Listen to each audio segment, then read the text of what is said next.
여러분 안녕하십니까? 경제지식 네트워크 이병태입니다. 제가 그냥 방송만 하고 경제지식 네트워크에 대한 구독, 후원, 지지를 잘 부탁을 안 드렸는데요. 아마 이게 이제 본업으로 유튜브 하는 방송하고 저처럼 사이드를 하는 사람의 차이였던 것 같습니다. 그 결과 우리 지금 경제지식 네트워크가 구독자도 줄고 뷰어도 많이 줄고 그래서 제가 누누이 강조하지만 무언가 변화를 깨야 된다는 생각을 합니다. 하지만 청년들한테 시장 경제와 자유의 소중함 그리고 창업가 정신을 가르치는 것이 중요하다. 우리 사회의 자유가 위협받고 있다고 생각을 하시면 많이 부족하지만 경제지식 네트워크 이병태 TV를 적극 후원해 주실 것을 부탁을 드리겠습니다. 오늘도 제가 어느 모임에서 보수의 가치가 무엇인가에 대한 강의를 듣고 왔습니다. 마침 제가 이 방송을 위해서 경제적 인간의 탐구에서 좌파와 우파의 세계관이 어떻게 다른가. 저는 보수 진보라는 말은 나라마다 이상하게 쓰이기 때문에 각 나라의 전 세계적으로 정치 프리즘, 정치적 시각을 보는 것의 보편적인 부분은 좌파와 우파의 세계관이다 이렇게 볼 수가 있습니다. 우리가 이걸 걱정하는 이유는 문재인 정부가 대한민국을 어떻게 보느냐 하는 걸 한번 곰곰이 좀 따져봐야 되겠다 하는 겁니다.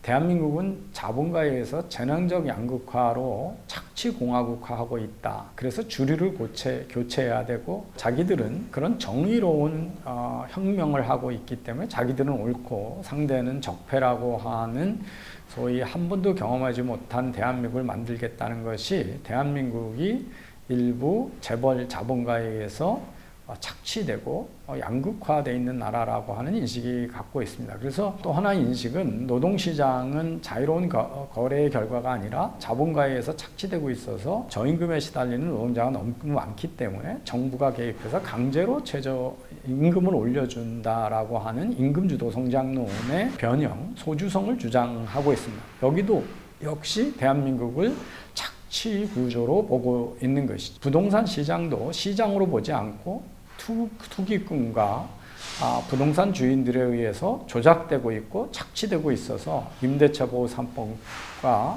또는 아주 통제적이고 봉쇄적인 부동산 정책을 쓰는 것도 우리 사회를 보는 시각이 이런 착취적인 구조라고 하는 데 있습니다.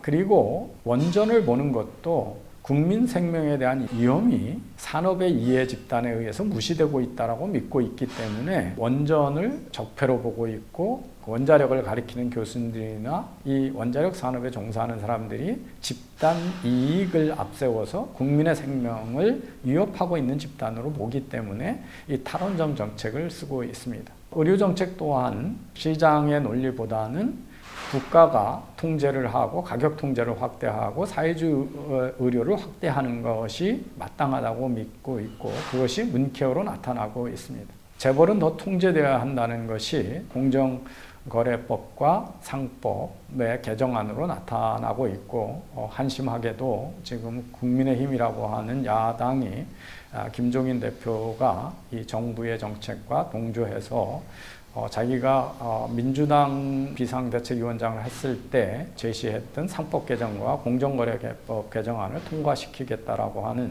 한심한 상황이 지금 지속되고 있습니다. 이런 것들은 바로 좌파와 우파의 세계관의 차이라고 하는 겁니다. 그래서 좌파와 우파의 세계관의 차이가 어떤지를 몇 가지 한번 정리해 봤습니다. 좌파는 세상은 무질서한 우주라고 보고 있습니다. 그래서 야국강식이 행해지고 있고 착취가 행해지고 있고 강자가 약자를 약탈하는 세계라고 보고 있습니다.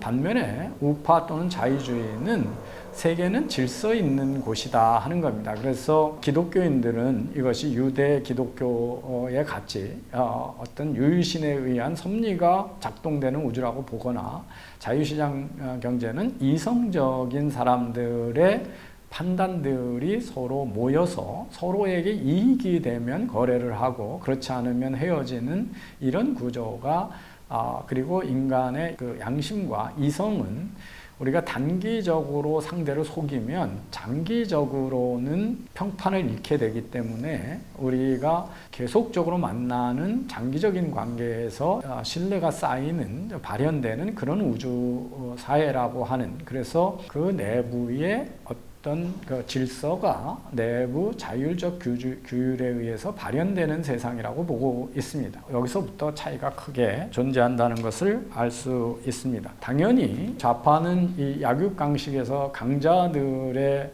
착취를 막으려면 거기에 힘 있는 대항 세력은 정부의 권력이라고 보고 있고 그것이 권위주의 통치로 나타납니다. 우파는 당연히 이 자율적인 거래를 존중하는 것이 그리고 우리가 부자가 되고 싶은 욕망을 허용하는 것이 그거를 복두는 것이 사회가 부유해지기 때문에 자유가 가장 소중한 가치라는 것에 세계관을 갖고 있습니다. 밀턴 프리만은 자유를 허용할 때 자유와 번영과 평등이 동시에 이루어지지 자유를 억압할 때는 평등만을 내세우면 자유도 없고 평등도 잃게 된다라고 하는 것을 주장을 했습니다. 오늘도 제가 그 발표하시는 분의 상당히 보수적 가치를 잘 쉽게 설명함에도 불구하고 진보와 보수는 한 수레의 양바퀴이기 때문에 양쪽이 같이 있어야 되고 번갈아가면서 지배하면서 사회가 발전한다라고 하는 양바퀴 이론을 많이 주장을 하시던데 사실은 그건 옳지 않습니다. 우리가 경제학에서도 보면 다 세상이 불행했을 때 경제가 퇴보할 때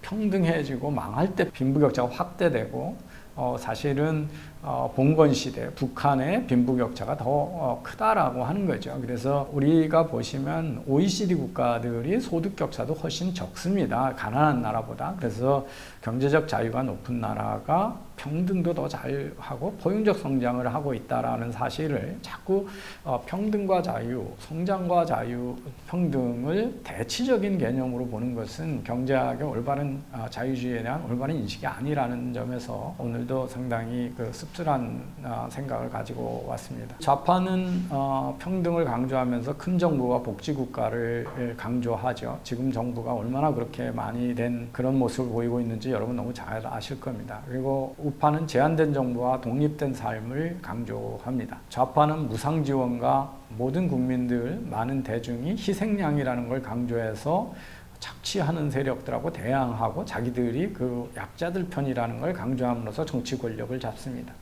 우파는 누구도 희생양이 아니고 자기 개발과 자기 스스로 살고 자기 책임하에 산다고 하는 삶을 강조합니다. 결국은 좌파는 사회주의와 점증하는 공산주의 쪽으로 흐르게 될 수 있고 우파는 자본주의와 자유시장을 믿는 쪽입니다. 그래서 이 명백한 세계관의 차이에 대한 인식 없이 좌파 우파의 가치관은 이제 없다. 이념이 끝난 세상이다. 그 이념이 끝난 세상은 존재하지 않습니다. 세계를 어떤 세계관을 가지고 보느냐에 따라서 자기 인생의 철학이 결정이 되고 사회가 어떤 사회로 어떤 메커니즘에 의해서 움직일까를 구성하는 거지 인류 역사상 이념이라고 하는 것은 세상을 바라보는 세계관이기도 하고 우리가 바람직한 사회가 무엇이고 우리가 행복해지는 원리가 무엇인가에 대한 인식의 차이이기 때문에 이 다른 세계관에 대한 인식이 되게 중요하다. 미국에서 2018년에 갤럽이 사회주의 하면 뭐가 떠오르냐라고 물었을 때 민주당 지지자들은 평등인데 그 평등에는 모든 사람의 미국은 이제 인종 갈등이 크니까요. 평등, 법적인 권리상의 평등뿐만 아니라 결과에 대한 평등까지도 얘기한다는 게 26%고 공화당 지지자들, 보수당의 우파 지지자들은 23%가 평등, 사회주의가 평등이라고 하는 걸 연상합니다. 근데 결정적으로 차이가 나는 게 뭐냐면 사회주의는 동시에 뭐를 연상시키냐면 두 번째가 되게 중요한데 정부의 비즈니스 소유와 통제 강화라고 하는 겁니다. 특히 보수당 지지자들, 우파 지지자들 중에는 사회주의는 바로 컨트롤 23%라는 얘기를 하고 있습니다. 사회주의는 어떻게 됐든 다 못돼 먹은 경멸적인 용어다라고 믿는 사람들도 있죠. 그래서 결국은 사회주의는 통제라고 하는 겁니다. 그래서 정부가 지금 어마어마한 부동산 통제, 노동시장 통제 또는 우리 거주 이전의 자유 통제, 방역 통제를 강화하면서 그것이 정의 실현되는 것처럼 하는 것은 이 정부의 세계관 자체가 좌파적 세계관 그리고 사회주의적 세계관에 젖어 있는 거라는 것을 우리는 다시 한번 확인할 수가 있습니다. 세상에서 어떤 나라도 어떤 사회도 이념에서 자유로운 정당 체제도 정치도 존재하지 않는다. 제3의 길이라고 하는 것도 결국은 아이디어를 취합을 하고 그러는 정치 공학적인 논리이지 사회를 어떻게 보느냐라고 하는 근본 철학에 대한 포기로 나타난 적이 없다라고 하는 거죠. 그래서 영원히 존재하는 당, 국민들에게 설득력이 있는 정당, 또 정책의 실효성을 얘기해 주려면 어떤 세상에 움직이는 작동 원리가 뭐고 거기를 지향한 사람들이 어떻게 거래를 하고 사람들이 의사결정을 하는지에 대한 인식의 전제가 없으면 올바른 판단도 올바른 선택도 이루어지지 않는다는 걸 믿으시고 좌파와 우파의 세계관이 어떻게 다른가 뭐 다른 각도에서 얼마든지 많은 다른 세계관을 우리는 얘기할 수 있습니다. 그래서 좌파들이 되게 단기적인 관점, 우파들은 장기적인 관점, 좌파들은 눈에 보이는 것, 우파들은 보이는 것과 보이지 않는 것을 같이 보려고 하는 노력의 차이가 있다라는 등 여러 가지 해석이 가능하지만 우리 정부가 지금 철저한 좌파적인 이념 지향의 정부가 진행되고 있다는 것이 우리가 더 경각심을 가져야 되는 이유라서 오늘 다시 한번 강조해서 말씀드렸습니다.